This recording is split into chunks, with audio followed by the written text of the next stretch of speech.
तो आज बात करते हैं भारत के सबसे बड़े और शायद सबसे विवादित प्रोजेक्ट्स में से एक की, ग्रेट निकोबार प्रोजेक्ट। ये एक ऐसी कहानी है जिसमें बड़े बड़े सपने हैं, बहुत बड़ा जोखिम है और हमारे भविष्य से जुड़े कुछ बेहद मुश्किल सवाल भी हैं। अच्छा, इस प्रोजेक्ट का स्केल कितना बड़ा है ये समझने के लिए बस इस एक आंकड़े से शुरू करते हैं। 72,000 करोड़ रुपए। जी हाँ, ये रकम इतनी बड़ी है कि इससे पता चलता है कि ये कोई आम कंस्ट्रक्शन प्रोजेक्ट नहीं है, बल्कि एक बहुत बड़ी राष्ट्रीय महत्वाकांक्षा है। लेकिन ये सिर्फ पैसों का खेल नहीं है, ये एक बहुत बड़ा स्ट्रेटेजिक और इकोनॉमिक दांव है। कह सकते हैं कि हिंद महासागर के इलाके में भारत का अब तक का ये सबसे बड़ा दांव है। तो फिर सवाल ये उठता है कि आखिर इस भारी भरकम रकम से बन क्या रहा है। चलिए इस विशाल प्रोजेक्ट के बिल्कुल सेंटर में चलते हैं और देखते हैं। असल में ये पूरा का पूरा प्रोजेक्ट 4 पिलर्स या कहिए कि 4 बड़ी चीजों पर टिका है। पहला, एक बहुत बड़ा इंटरनेशनल पोर्ट। दूसरा, एक इंटरनेशनल एयरपोर्ट जो मिलिट्री और सिविलियन दोनों कामों के लिए होगा। तीसरा, एक मॉडर्न टाउनशिप और स्मार्ट सिटी। और चौथा, इन सब को बिजली देने के लिए एक पावर प्लांट। तो ये सिर्फ इमारतें नहीं हैं, ये एक नए इकोनॉमिक और स्ट्रेटेजिक सेंटर की नींव रखी जा रही है। लेकिन सवाल वही है, भारत इतना बड़ा दांव, इतना बड़ा रिस्क ले क्यों रहा है? इस जबरदस्त प्लान के पीछे की असली वजह क्या है? इसका जवाब छिपा है ग्रेट निकोबार की लोकेशन में। इसे हिंद महासागर का प्रवेश द्वार भी कहा जाता है। ऐसा इसलिए क्योंकि ये दुनिया के सबसे जरूरी शिपिंग रूट्स में से एक मलक्का स्ट्रेट के ठीक मुहाने पर है। और यहीं से असली जियोपॉलिटिकल गेम शुरू होता है। देखिए, चीन अपनी स्ट्रिंग ऑफ पर्ल्स स्ट्रैटेजी से हिंद महासागर में अपने बंदरगाहों का एक नेटवर्क बना रहा है ताकि वो अपना दबदबा बढ़ा सके। ग्रेट निकोबार प्रोजेक्ट को इसका सीधा जवाब माना जा रहा है, एक ऐसा कदम जो इस बेहद जरूरी समुद्री इलाके में पावर को बैलेंस कर सकता है। अब बात करते हैं इकोनॉमी की। आर्थिक तौर पर तो ये प्रोजेक्ट एक गेम चेंजर साबित हो सकता है। अभी भारत अपने शिपिंग कंटेनरों को एक जहाज से दूसरे जहाज पर चढ़ाने के लिए कोलंबो और सिंगापुर जैसे विदेशी बंदरगाहों पर अरबों डॉलर खर्च करता है। ये नया पोर्ट उस पैसे को देश में वापस लाएगा और भारत को ग्लोबल शिपिंग का एक बड़ा हब बना देगा। साथ ही इससे ब्लू इकोनॉमी को भी जबरदस्त बढ़ावा मिलेगा। मतलब मछली पकड़ना, टूरिज्म और जहाज़ों की मरम्मत जैसे समुद्री उद्योग, जिनसे हजारों नई नौकरियां पैदा होंगी।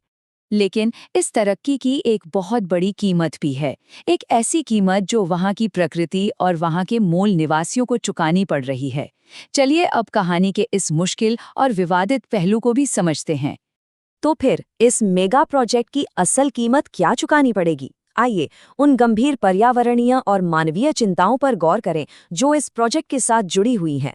शुरुआत करते हैं इस चौंकाने वाले आंकड़े से। इस प्रोजेक्ट के लिए अंदाजा है कि 8.5 लाख पेड़ काटे जाएंगे। और ये 8.5 लाख पेड़ 130 वर्ग किलोमीटर के घने जंगलों में फैले हैं। ये एक बहुत बड़ा इलाका है जो हमेशा के लिए खत्म हो जाएगा। ये कोई आम जंगल नहीं, बल्कि हजारों साल पुराने ट्रॉपिकल रेन फॉरेस्ट हैं, जिनकी भरपाई कभी नहीं हो सकती। और बात सिर्फ पेड़ों की नहीं है, इन जंगलों में एक पूरी दुनिया बसती है जो खतरे में है। निकोबार मेगापोर्ट जैसा दुर्लभ पक्षी, विशाल लेदरबैक समुद्री कछुए, जिनके लिए गलाथिया खाड़ी दुनिया में अंडे देने की सबसे जरूरी जगहों में से एक है, और भी न जाने कितने जीव जंतु। ये पूरा का पूरा इकोसिस्टम दांव पे लगा है। और देखिए, इस द्वीप की अहमियत को पूरी दुनिया मानती है। यूनेस्को ने इसे एक बायोस्फीयर रिजर्व का दर्जा दिया है। ये एक स्पेशल स्टेटस है जो सिर्फ उन जगहों को मिलता है जो हमारे प्लैनेट की कुदरती विरासत के लिए बेहद जरूरी हैं, जहां हमें कुदरत के साथ संतुलन बनाकर रहना सीखना होता है। पर्यावरण के अलावा एक मानवीय पहलू भी है जो शायद सबसे ज्यादा चिंताजनक है। ग्रेट निकोबार शोम्पेन जनजाति का घर है, जो दुनिया की उन गिनी चुनी जनजातियों में से है जो आज भी बाहरी दुनिया से कटकर रहती है। इतने बड़े पैमाने पर होने वाला ये डेवलपमेंट उनके पूरे रहन सहन और उनकी संस्कृति को हमेशा के लिए मिटा सकता है। और इन सब चिंताओं के ऊपर एक और बहुत बड़ा खतरा मंडरा रहा है, वहाँ की जमीन का। ये द्वीप भारत के सबसे खतरनाक भूकंपीय जोन यानी सीस्मिक जोन 5 में आता है। 2004 की सुनामी ने हमें याद दिलाया था कि यहाँ की ताकत कितनी विनाशकारी हो सकती है। सवाल यह है कि क्या इतनी अस्थिर जमीन पर इतना बड़ा इंफ्रास्ट्रक्चर बनाना वाकई एक समझदारी भरा फैसला है? तो अब हम एक ऐसे मोड़ पर खड़े हैं जहां दो रास्ते हैं। एक तरफ विकास और तरक्की की अपार संभावनाएं हैं, तो दूसरी तरफ पर्यावरण और विरासत को बचाने की तत्काल जरूरत। सरकार का कहना है कि उन्होंने नुकसान की भरपाई का प्लान बनाया है, जैसे कि काटे गए पेड़ों के बदले हरियाणा में पेड़ लगाना। लेकिन आलोचक कहते हैं कि ये तो एक बेमिसाल द्वीप के इकोसिस्टम के बदले एक आम बागान लगाने जैसा है, जो उसकी जगह कभी नहीं ले सकता। इसी तरह वाइल्ड लाइफ कॉरिडोर बनाने और कछुओं के लिए दूसरी जगह बनाने जैसी योजनाओं को भी अव्यावहारिक और अप्रमाणित बताया जा रहा है। तो आखिर में सवाल यही बचता है, क्या विकास और विरासत के बीच कोई संतुलन मुमकिन है?